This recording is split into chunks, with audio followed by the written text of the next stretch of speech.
Mateo, capítulo 5, versículo 1 al 12.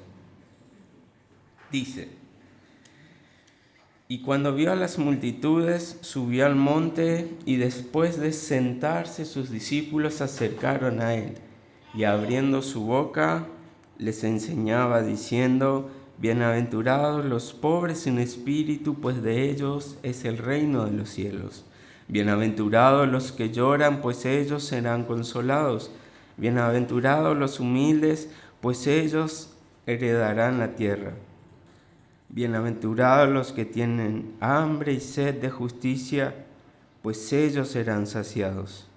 Bienaventurados los misericordiosos, pues ellos recibirán misericordia. Bienaventurados los de limpio corazón, pues ellos verán a Dios. Bienaventurados los que procuran la paz, pues ellos serán llamados hijos de Dios. Bienaventurados aquellos que han sido perseguidos por causa de la justicia, pues de ellos es el reino de los cielos. Bienaventurados seréis cuando os insulten y persigan y digan todo género de mal contra vosotros falsamente por causa de mí. Regocijaos y alegraos, porque vuestra recompensa en los cielos es grande, porque así persiguieron a los profetas que fueron antes de vosotros. Oramos. Señor, una vez más te pedimos, te clamamos, anhelamos que estas palabras se vuelvan hechos en nuestras vidas, que tu voz pueda fluir del texto para transformar una vez más nuestros corazones, que tu espada pueda atravesarnos hasta lo más profundo de nuestro ser y que podamos seguir glorificando, alabando y adorando tu nombre. Te lo pedimos en el nombre de Jesús. Amén y amén. Bueno, para comenzar, claramente tenemos que tomarnos un tiempo para estudiar el contexto, el trasfondo de este sermón.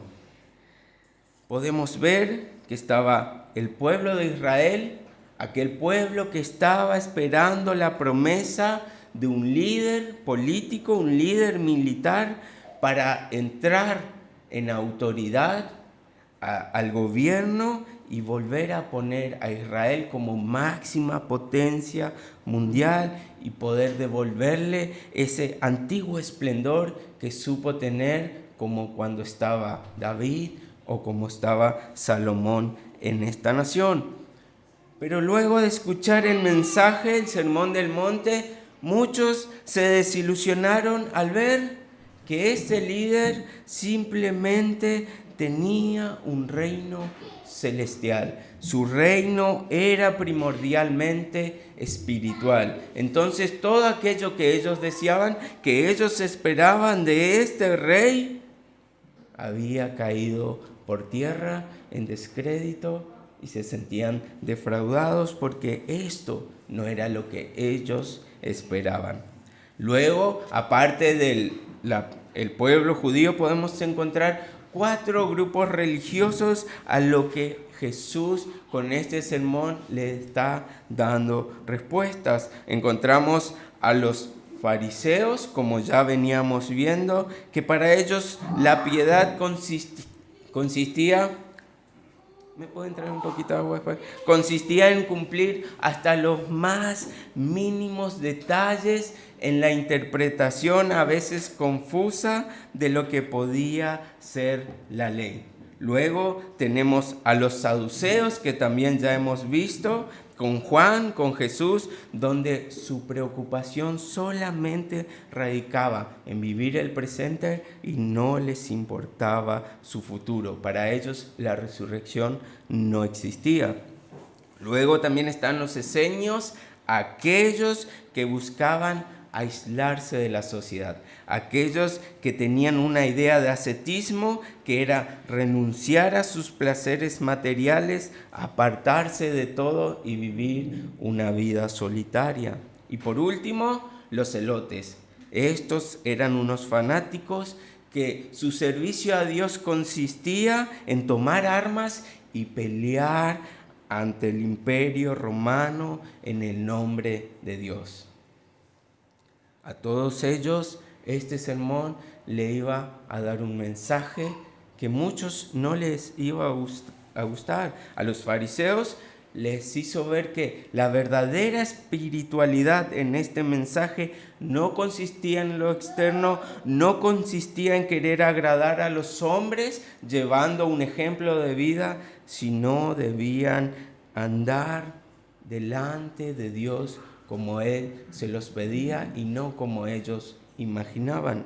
A los saduceos le enseñaba que su racionalismo era contrario a lo que debían esperar en cuanto al espíritu de la fe que el Señor nos iba a dar. A los esenios les decía que la piedad debía comenzar en el corazón antes que en el cuerpo, en los deseos del cuerpo o en las privaciones del cuerpo. Y a los celotes que la palabra clave no era revolución, sino que era adoración. Así que a todos ellos los guió al mismo punto y a nosotros también nos va a guiar al mismo punto. La vida recta delante del Señor se proyecta de adentro hacia afuera. Lo que el Señor busca en nosotros es transformar nuestro corazón, llenarlo de su piedad para que esto pueda ser externo y mostrar al mundo el carácter de Cristo en nosotros. Así que Él esperaba una vida justa con un corazón recto. Ahora, si nos ponemos a visualizar al predicador, al maestro, vamos a empezar a dar otro tono a este mensaje. Este sermón es el sermón más extenso predicado por Jesús. Y no solo esto, hemos estudiado varios libros de la Biblia, vimos a Pedro, a Pablo, a Juan y a tantos otros. Podemos mencionar predicadores, grandes predicadores de la historia, Calvino, Lutero, Spurgeon. Podemos mencionar a Jonathan Edwards con su gran mensaje, Pecadores en las manos de un Dios airado. Podemos mencionar a un contemporáneo, a Paul Washer, y recordar en su prédica a los jóvenes cuando le decía, estoy hablando de ti. Y todos estos nos impactan, son grandes mensajes, pero ninguno de todos estos siquiera le llega al talón a este sermón.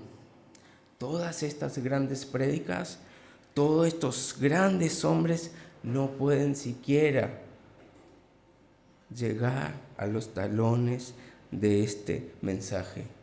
Aquí podemos ver una prédica perfecta, una prédica con palabras de vida eterna. Muchas veces todo hombre que se para en un púlpito a predicar la palabra del Señor puede cometer fallas, puede agregar ejemplos o historias que no realmente reflejan la idea del texto, puede dejarse llevar por sus deseos, por sus anhelos de decir o hablar algo, pero este mensaje carece del error. Este mensaje no tiene ni siquiera un punto ni una coma fuera de lugar. Este era el mensaje perfecto de Dios predicado por el mismo Dios. Aquí no hay palabra fuera de lugar. Aquí no podemos encontrar equivocación, nada fuera de lugar. No hay nada que haya errado, no hay nada difícil, no hay nada duro, no hay nada. Porque Dios mismo trajo su mensaje y Dios mismo ahora lo estaba predicando para las personas que lo estaban escuchando. Así que no solo podemos contemplar la palabra perfecta predicada aquí, sino también al predicador de la palabra, a Cristo, Dios encarnado.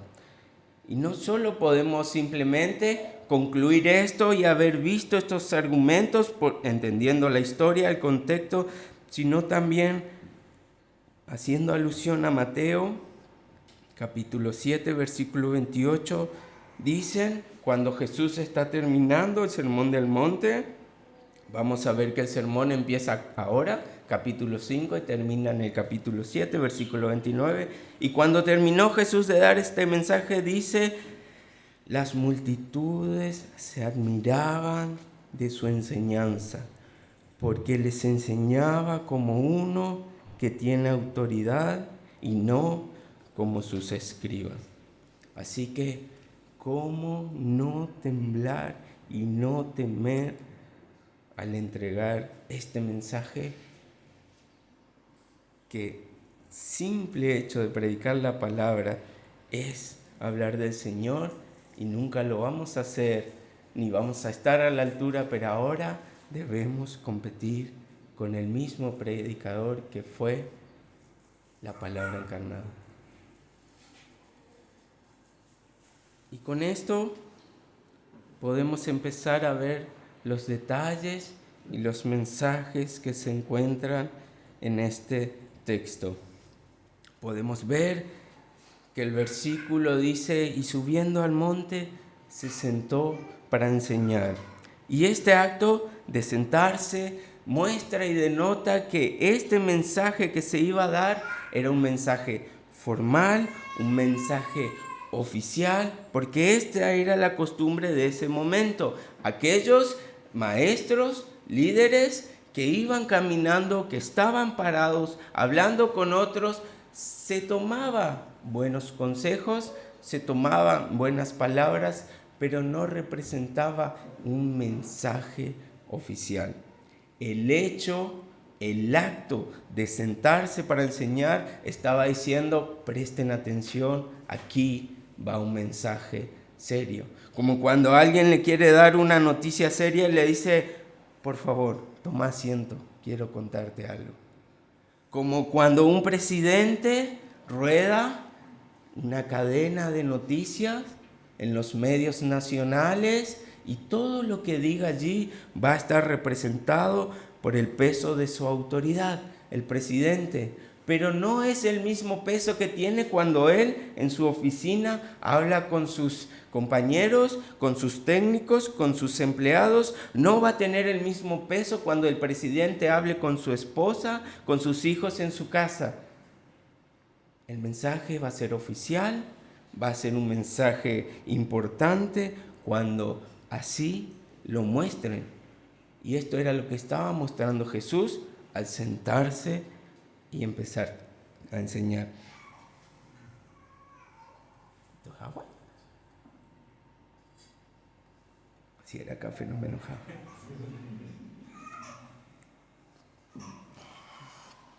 Así que, después de entender esto, podemos ver al Señor que lo había hecho varias veces en su palabra. Si vamos a Mateo 26, 55, dice, en aquel momento Jesús dijo a la muchedumbre, como contra un ladrón habéis salido con espadas y garrotes para arrestarme. Cada día solía sentarme en el templo para enseñar y no me prendiste.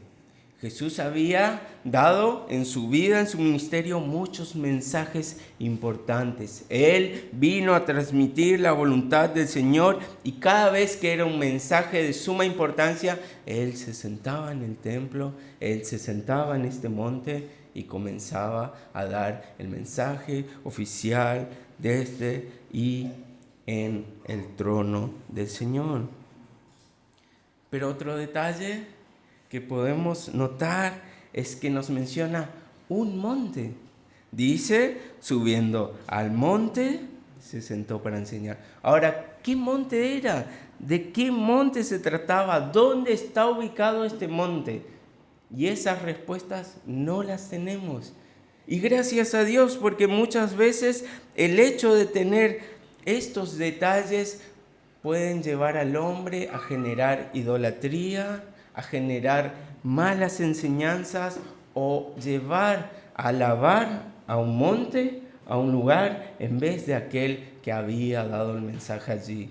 Probablemente muchos se junten si encuentran el monte y digan, acá predicó Jesús, prediquemos desde este lugar, y darle una importancia que el Señor no quería dar. Pero lo que sí nos llama la atención es que la Biblia no dice se sentó en un monte, sino que dice se sentó en el monte. Fue tan trascendente este mensaje que aquel simple monte, después de haber contenido al Mesías, al Rey, sentado para enseñar, había pasado de ser un simple monte a ser el monte donde el mensaje se había entregado. Había pasado a ser el monte donde Cristo se había sentado a enseñar el mayor mensaje de todos los tiempos. Así que ya no es un simple monte, ahora es el monte del Señor. Pero esto también nos da un guiño a la historia y nos deja ver en Éxodos capítulo 19, versículo 16 al 20. Y presten atención en los detalles. Esto pasa en el momento donde los 10 mandamientos, la ley, es entregada a los hombres. Dice, aconteció que al tercer día, cuando vino la mañana, vinieron truenos y relámpagos y espesa nube sobre el monte, y sonido de bocina muy fuerte, y se estremeció todo el pueblo que estaba en el campamento. Y Moisés sacó del campamento al pueblo para recibir a Dios, y se detuvieron al pie del monte. Todo el monte Sinaí humeaba, porque Jehová había descendido sobre él en fuego, y humo subía como el humo de un horno, y todo el monte se estremecía en gran manera. El sonido de la bocina iba aumentando en extremo. Moisés hablaba y Dios le respondía con voz tronante. Y descendió Jehová sobre el monte Sinaí, sobre la cumbre del monte. Y llamó Jehová a Moisés a la cumbre del monte, y Moisés subió. Podemos ver en la historia del pueblo judío, en la historia de Moisés, que éste recibía la ley de Dios en un monte. El Señor bajaba con su gloria hasta este monte para otorgar la ley a su pueblo. Y nuevamente, este simple monte ahora se transformaba en el monte Sinaí, donde Dios había descendido para darle la ley. Y una particularidad, Dios desciende al monte para darle la ley, y ahora Cristo sube al monte para predicar esa ley que el Señor les había entregado. Dios le había entregado las tablas de la ley, y ahora había un intérprete que iba a enseñar esa ley al pueblo judío perfectamente. Más adelante también podemos ver otro monte, el monte del Calvario, donde Cristo cargaría en sus lomos la maldición de la ley, para que éste así nos pueda regalar la redención al precio de la cruz de su sangre, y así nosotros podamos tener una vida eterna y abundante. ¿Puede verlo? La ley con el Señor desciende en el monte. Cristo sube al monte para predicar esta ley, este mensaje, para explicarlo, y ahora Cristo en un monte también carga la maldición de la ley para darnos redención, libertad y vida eterna. Claramente podemos empezar a ver las maravillas de este mensaje, podemos empezar a ver todo lo que implica este mensaje. Y podemos entender y podemos ahora preguntarnos, ok, ¿y este mensaje entonces, este gran mensaje, para quién era? ¿Quién debía oírlo? Y hay muchas teorías sobre el Sermón del Monte.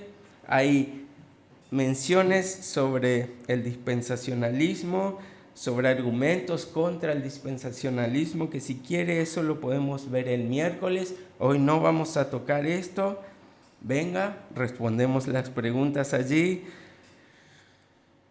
Pero claramente podemos ver que el Señor se refiere a dos grupos. Dice, estaba la multitud y también menciona a sus discípulos. Y estos son los dos grandes grupos que podemos ver. Para un grupo, Él enseña y predica un mensaje que ya hemos visto. Arrepentíos, porque el reino de los cielos se ha acercado. Aquellos que no conocían a Dios, aquellos que no podían ver al Rey proclamando el mensaje de salvación, aquellos que no podían ver al mismo Dios encarnado sentado en el monte, a estos primero los llamaba a que puedan verlo como su Salvador, como su Señor, como su Rey, y a estos los llamaba para que vengan al arrepentimiento y así puedan ser partícipes del reino de los cielos. Pero después podemos ver al otro grupo, a sus discípulos, y a estos cristianos le enseña cómo deben vivir. Muchos creen y muchos defienden que el Sermón del Monte nos muestra cómo llegar a la salvación o cómo llegar a ser cristiano. Pero el Sermón del Monte nos muestra cómo uno que ya es cristiano debe vivir su vida en cuanto al Rey. Y empieza a darles el mensaje: bienaventurados. Podemos ver que esta frase se repite y una y otra y otra y otra vez. Bienaventurados, bienaventurados, bienaventurados. ¿Y qué significa esto? Podemos simplemente decir que significa felices. Aquellos a él que le decía bienaventurados, le estaba diciendo felices ustedes. Podemos decir también que era un sinónimo de contentamiento, de llenura, de plenitud, de satisfacción. Entonces, Cristo le está diciendo felices ustedes. Un cristiano, un verdadero cristiano se debe caracterizar por esta felicidad, esta bienaventuranza. Y ojo, no debemos caer en el error de entender la felicidad como la ve el mundo. Y por eso, en forma general, voy a tocar 4 puntos de lo que reflejan todas estas bienaventuranzas. Primero, podemos ver que las bienaventuranzas nos enseñan que es posible experimentar la verdadera felicidad en este mundo. Aquellos que somos cristianos podemos conocer la plenitud, llegar a la felicidad perfecta en Cristo, una verdadera felicidad. Por más que tengamos desdicha, por más que tengamos pecados, somos bienaventurados a la manera de Dios. Somos felices a la manera de Dios. Un niño en el mundo puede pensar que cuando sea mayor conseguirá la felicidad. Un soltero puede pensar que cuando se case será feliz. Un pobre puede pensar que la felicidad estará cuando consiga riquezas. Un flaco cuando sea más grande, un gordo cuando sea flaco. Y así podemos empezar a poner muchos ejemplos, y esta es la felicidad que nos quiere vender el mundo. Entonces no se trata de no tener dificultades, de tener un buen pasar económico, de irme a otro país para poder desarrollar una estabilidad, porque en esta hay mucha crisis, sino que nuestro Dios es bienaventurados. Y Él nos ha creado a su imagen y semejanza. Él es perfectamente pleno, Él es autosuficiente, Él es completamente feliz, y por eso nosotros, aquellos que ya pertenecemos al reino de los cielos, vamos a reflejar el carácter de Cristo. Esta plenitud, esta felicidad en Cristo. Salmos 112, versículo 1.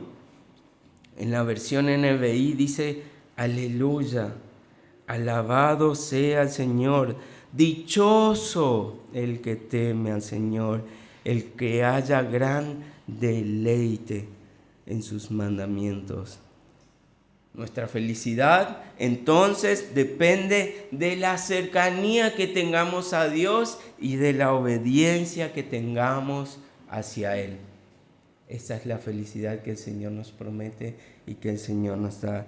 Si el Señor es nuestra porción, seremos completamente felices. Estaremos plenos, gozosos. Así que este predicador, Cristo, el Dios encarnado, comienza a dar su mensaje ofreciéndonos felicidad. Su mensaje comienza y arranca con un mensaje de bienaventuranza. Y si vamos a Malaquías termina con maldición. Ahora Cristo, en su mayor mensaje, comienza hablando de felicidad, bienaventuranza, plenitud. Así que esta felicidad la tenemos ahora a la mano como cristianos, porque estamos en Cristo. Ahora podemos experimentarlo. El reino ya se ha consumado. Bienaventurados. La segunda enseñanza que podemos sacar de estos versículos es que nos enseña cuán engañosa puede parecer la apariencia del mundo. Como hemos dicho anteriormente, la felicidad que Dios nos ofrece no es la que nos pinta el mundo. Esta felicidad, como la que Dios quiere darnos, el mundo no la puede dar. El mundo simplemente va en contra de todo lo que estos pasajes nos dicen. Y si vamos a leerlo, fíjense, esto nos dice: felices los pobres en espíritu, los que lloran, los humildes, los que tienen hambre y justicia de sed, los misericordiosos, los de limpio corazón, los que procuran la paz, los que son perseguidos por causa de justicia, los que son insultados.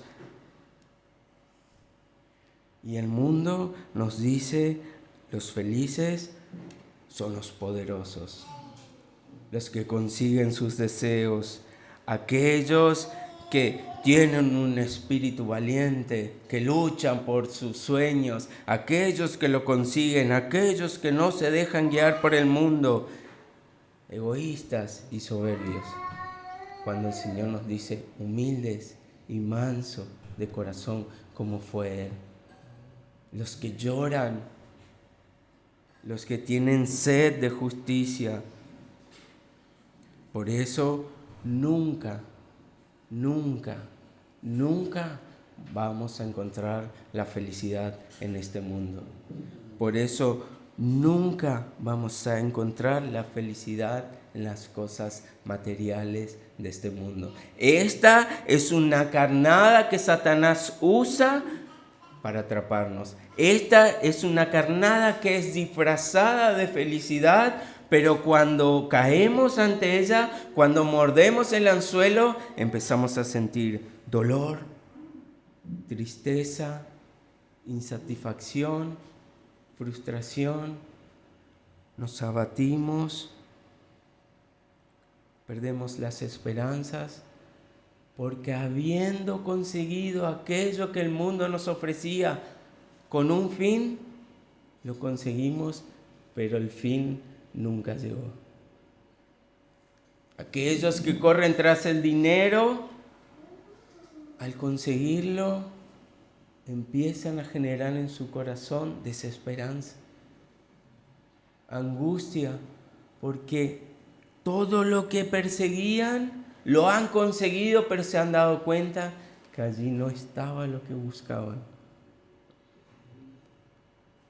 Fueron tras una carnada, un anzuelo disfrazado de felicidad, pero que el mundo, que Satanás no puede dar. Un ejemplo, podemos ver a Salomón, el hombre más rico del planeta, el hombre más sabio de todos los tiempos, el que tenía bienes materiales en abundancia, tenía 1000 mujeres. Y al finalizar su vida, sus últimas palabras fueron vanidad de vanidades. Todo es vanidad. No encontraba consuelo, no encontraba felicidad, no encontraba certeza en todo lo que tenía. Y él realmente podemos decir que lo tenía todo. El mundo podrá decir, Salomón, él sí que la pasaba bien. Pero él mismo dice, vanidad de vanidades. Simplemente las cosas materiales no pueden tocar el alma. Un bien material no puede llenar un bien espiritual. Si lo ponemos al revés, cuando nosotros tenemos hambre de alimento, no vamos a orar para saciar nuestro hambre. Tenemos que ir a comer alimentos. Y esto es lo mismo. Cuando tenemos una necesidad, cuando deseamos la felicidad que el Señor nos ofrece, no la vamos a encontrar en bienes materiales, sino que ahí debemos acudir a aquel que nos puede dar y suplir todo lo espiritual que nuestra alma y que podamos llegar a desear en nosotros. Ese es nuestro Rey. Después, tercero, podemos hablar que las bienaventuranzas nos enseñan que la verdadera felicidad consiste en conocer a Dios, vivir en comunión con Él y vivir en obediencia de sus preceptos. Si bien hemos hablado en los puntos anteriores de esto, podemos empezar a ver que todo se empieza a resumir en Dios, en Cristo. La felicidad entonces está en entender y ser aquellos que pertenecen al reino de los cielos. Como podemos verlo, versículo 3 y versículo 10. Bienaventurados los pobres en espíritu, pues de ellos es el reino de los cielos. Bienaventurados aquellos que han sido perseguidos por causa de la justicia, pues de ellos es el reino de los cielos. Entonces, este mensaje de felicidad, de bienaventuranza, es primordialmente para los que son del reino de los cielos. Y debemos tener cuidado una vez más de aún pensar que lo que el Señor nos pueda dar como dones y talentos suplanten la felicidad que tenemos en Cristo. Podemos ver el ejemplo cuando Jesús envía los 70 discípulos de Él, los envía de 2 en 2 y pasan muchísimas cosas, milagros, señales, maravillas, demonios saliendo de las personas. Jesús mismo dice, yo vi cómo caía Satanás como un rayo de los cielos, pero luego ellos llegan y le dicen, en el Lucas capítulo 10, versículo 17, los 70 regresaron con gozo, felices, diciendo: Señor, hasta los demonios se nos sujetan en tu nombre. Maravillados, ellos habían encontrado la pepita de oro. Su felicidad estaba en ver cómo el Señor obraba con poder a través de ello. Pero el Señor en el versículo 20 le dice: sin embargo, no os regocijéis en esto, de que los espíritus se os sometan, sino regocijaos de que vuestros nombres están escritos en los cielos. El reino de los cielos, ciudadanos del reino de los cielos. No son las maravillas, no son los milagros, no son todo lo que podamos hacer en nombre del Señor, sino que el Señor nos ha escogido primero. El Señor es el Rey que vino a salvarnos y Él nos entregó la ciudadanía a nosotros, porque Él así lo quiso, porque Él nos quiso dar este regalo, Él nos quiso dar esta salvación con el precio de su sangre, con el precio de su vida en un monte. Esta entonces debe ser nuestra razón primordial de gozo, de bienaventuranza, pertenecer al reino de los cielos. Y cuando entendemos esto, cuando podemos ver este mensaje de salvación, de justificación, de regeneración en nosotros, ya nuestro agradecimiento debe estar completo. Ya nuestra felicidad no debe ser conmovida por las dificultades o las cosas de esta vida, porque nadie nos las puede robar. Esta felicidad, este gozo, esta certeza está en el trono eterno de Dios. Nosotros estamos en la palma del Señor y nadie nos arrebatará de allí. Y en eso se basa nuestra felicidad. Así que nuestra felicidad es entender que Cristo nos gobierna. Ya no vivimos para nosotros, sino ahora vivimos como siervos para dar gloria a este Rey. Nuestros deseos han pasado, nuestros anhelos han pasado, ahora servimos a este Dios. Mateo capítulo 11, versículo 29 dice: llevad mi yugo sobre vosotros y aprended de mí, que soy manso y humilde de corazón. Bienaventurados los humildes de corazón, y hallaréis descanso para vuestras almas. Cristo nos ofrece su yugo. El yugo era la madera que unía a dos animales para arar o para hacer algún trabajo. Podemos ver la yunta de bueyes, podemos ver que no mezclemos dos bueyes de distintas medidas. Ahora Cristo nos está diciendo: ponte a mi lado, camina cerca mío. Mi yugo. Debemos estar con Cristo, yendo tras sus pasos, siguiéndolos, porque ahí hallaremos descanso para nuestras almas. Allí alcanzaremos la felicidad que Él nos puede dar, de Él que es manso y humilde de corazón. Y cuarto y última enseñanza que nos puede dar este sermón del monte, estas bienaventuranzas, que hay muchas personas que están siendo engañadas en la fe. Las bienaventuranzas, como decíamos, no nos enseñan a ver o a entender cómo llegar a ser cristianos, sino más bien a entender cómo debemos comportarnos, cuáles deben ser nuestras características, cuáles deben ser los frutos que debemos dar. En otras palabras, podemos decir que las bienaventuranzas nos muestran quiénes son cristianos y quiénes no. Aquellos humildes de corazón que buscan la justicia, y todo esto que hemos leído muestra el carácter de un verdadero cristiano. Todos aquellos que no lo hacen así probablemente no sean cristianos. Y hay una frase que dice: si camina como ganso, si anda como ganso, si parece un ganso, es un ganso. Entonces no nos mintamos en creer que es un hermano, cuando todo nos muestra y nos apunta que no lo es. Y esto nos está dejando ver estos mensajes de bienaventuranza. Podemos verlo, Mateo 5, 29 al 30.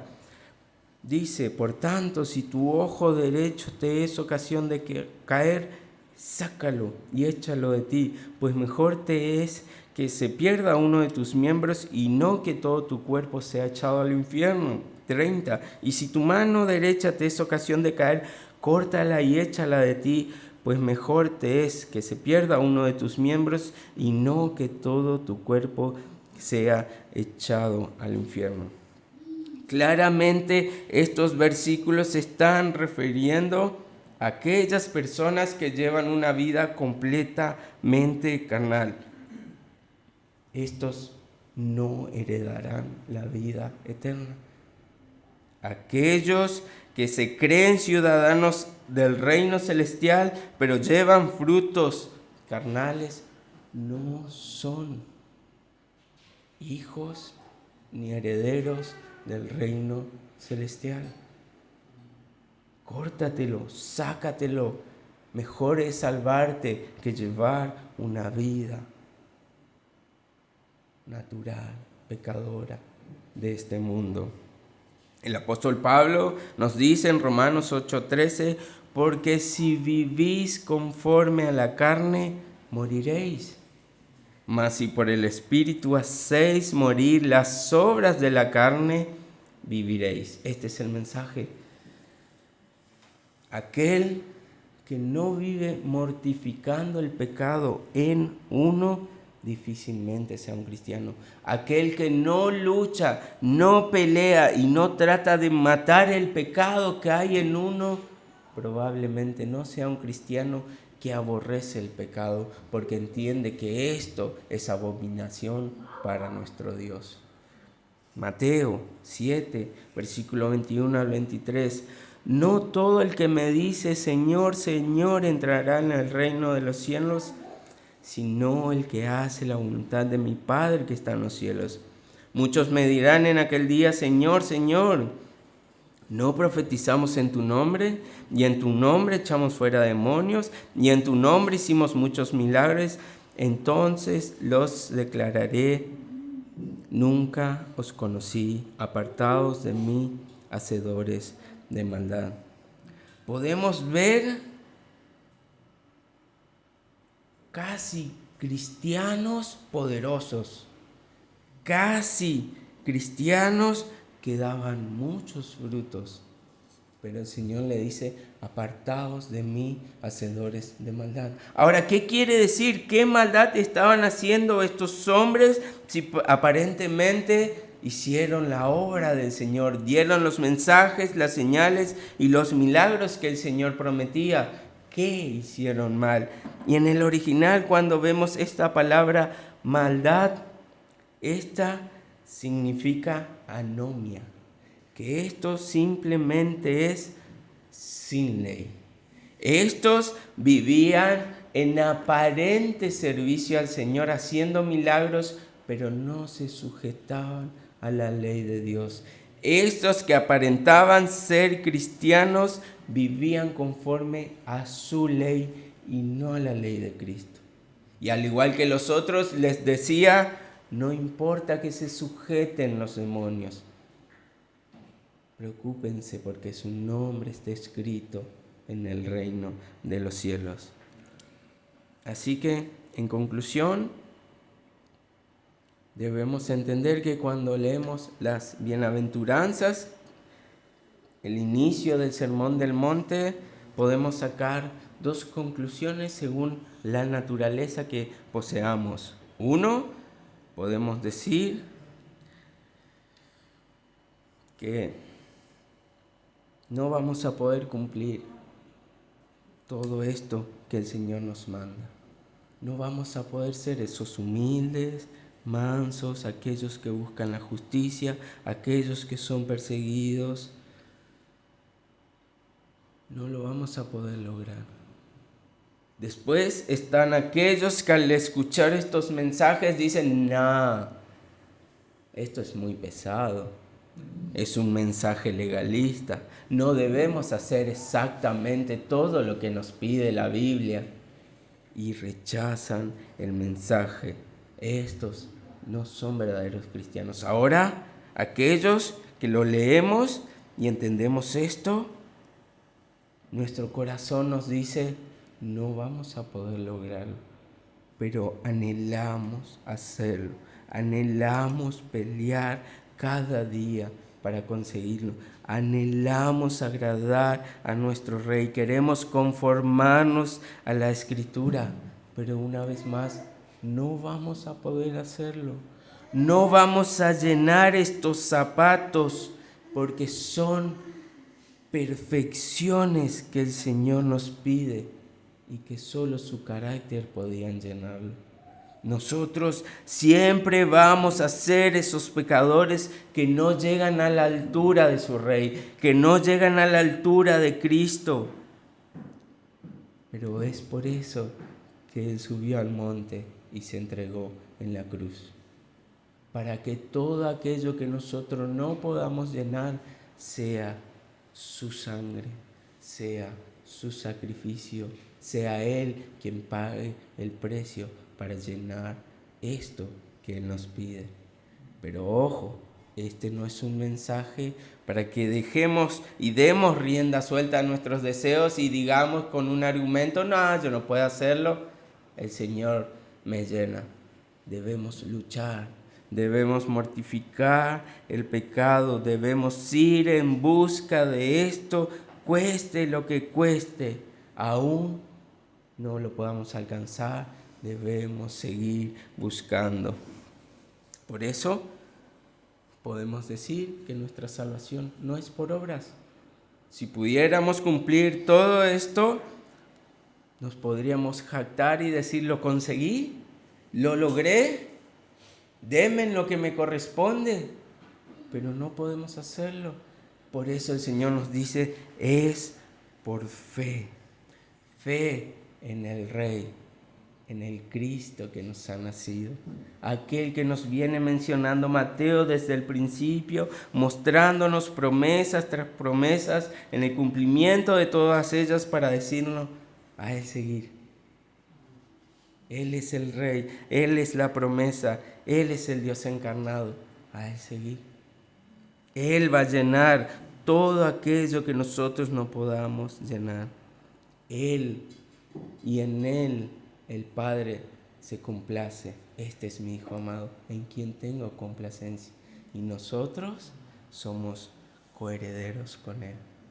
Pero fue Cristo, es en Cristo. Así que a todos aquellos que ven este mensaje como algo legalista, como algo pesado, como algo que no les interesa, solo hay una manera: corre a Cristo. Él es el único que puede darte felicidad. Solamente debes ir en arrepentimiento, confesando tus pecados, para que Él pueda suplir y limpiar con su sangre tu maldad, tus pecados, y te pueda dar esto que nos promete: felicidad. Y no como la da el mundo, la felicidad plena en el conocimiento y en el obedecer la voluntad del Señor. Si no llegas a Cristo, nunca lo vas a obtener. Nunca vas a ser aquel ciudadano del reino celestial. Nunca vas a tener acceso. Tus obras no lo van a conseguir. No tenemos la fuerza, no tenemos la capacidad ni el conocimiento para lograrlo. Simplemente nos llama a ir a Cristo en fe, reconociendo que este es nuestro Rey, nuestro Señor y nuestro Salvador, y que en Él debe estar puesta toda nuestra confianza para que su certeza, su llenura, su plenitud, su felicidad esté en nosotros, solo como Él la puede dar, perfecta, eterna, porque ese es su carácter, ese es nuestro Dios. Amén.